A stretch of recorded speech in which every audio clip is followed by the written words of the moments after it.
El equilibrio de fuerzas es una situación que se produce cuando tanto en el eje X como en el eje Y el sumatorio de fuerzas es cero.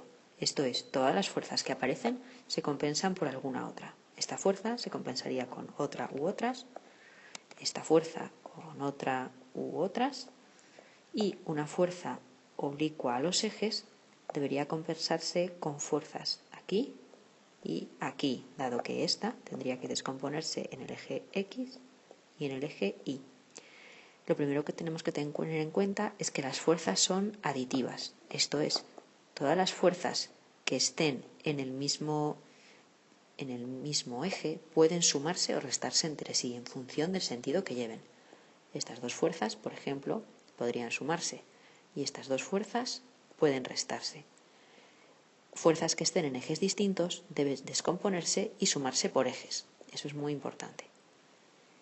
En el equilibrio de fuerzas se supone que un móvil sometido a un sumatorio de fuerzas cero, tanto en el eje X como en el eje Y, está en reposo o en velocidad constante. En este caso vamos a suponer que su velocidad es cero, o sea que está quieto y no se mueve ni en un sentido ni en el otro.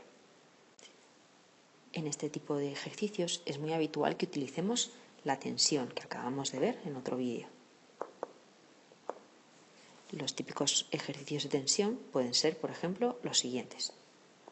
Supongamos una cuerda A que sujeta un peso y una cuerda B que también lo sujeta a esta pared. La cuerda A y la cuerda B.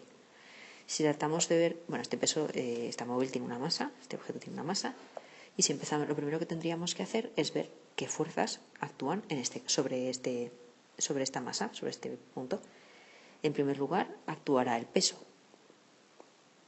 En segundo lugar, actuarán las tensiones. La tensión B, que va a ser horizontal, y la tensión A, que va a ser oblicua con un ángulo determinado que nos den. Entonces, en este caso, para que se produzca el reposo, tanto en el eje X como en el eje Y, las fuerzas deben anularse entre sí. Esto es, el peso debe ser anulado por la descomposición de la tensión A en el eje Y. Y la tensión B debe ser anulada por la descomposición de la tensión A en el eje X. De forma que el sumatorio de, en el eje X, tensión B menos tensión A en X sea cero, y en el eje Y, el sumatorio de tensión A en Y menos el peso también sea cero. Esto es, que ambas fuerzas a un lado y al otro sean iguales. ¿Cómo se descompondría en este caso? Pues muy sencillo. Una vez que vemos dónde tenemos el ángulo alfa, debemos encontrarlo en esta zona para poder descomponer correctamente, por lo que es mejor no sabérselo de memoria. Este ángulo es el mismo que aquí, porque esta recta y esta recta son paralelas. Entonces este ángulo es este.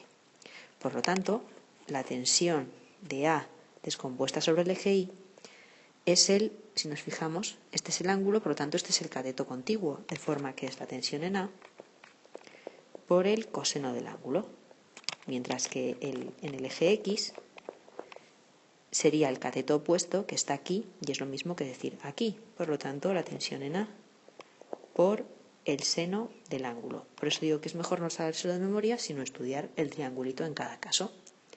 Lo habitual en estos ejercicios es que nos pregunten los valores de la tensión, tanto en B como en A.